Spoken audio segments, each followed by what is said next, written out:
అదే నమస్కారం. మార్నింగ్ మన క్యాట్ జోష్ ఛానల్‌లో బంగారం సంబంధించిన వీడియో పెట్టున్నాం కదా! అందులో క్లియర్‌గా ఏం చెప్పాను? బ్లూంబర్గ్స్ వాళ్ళు చెప్పారండి. $1,10,00,000 వర్తున్నటువంటి బంగారాన్ని అమ్మేసింది ఆర్‌బీఐని. అంటే $12 బిలియన్ వర్త్ అండి అని చెప్పాను. తీరా ఇందాక reserve bank of India clarity ఇచ్చింది. బ్లూంబర్గ్ వాళ్ళు సోల్డ్ అన్నట్టుగా చెప్పారు తప్ప సోల్డ్ ఇదని చెప్పలేదు. బట్ ఎనీవే అదైనా కరెక్ట్ కాదు. మా దగ్గర బంగారం నిల్వలు 880.52 టన్నులు అలాగే ఉన్నాయి.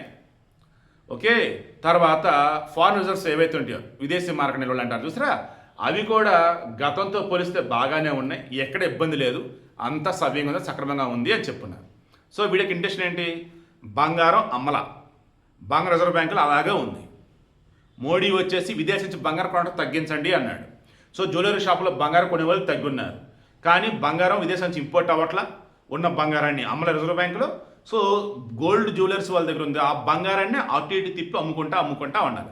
అప్పుడు ఏమైంది? రేటు పెరిగిద్ది. రేటు పెరిగిద్దా లేదా అంటే డిమాండ్ ఎక్కువైతే ఆటోమేటిక్ రేట్ పెరిగిద్ది కదా. సో రేపు రేటు పెరిగిద్దని నాకైతే అనిపిస్తోంది. So reserve bank of India gold అమ్మలేదండి, అలాగే గోల్డ్ ఉంది.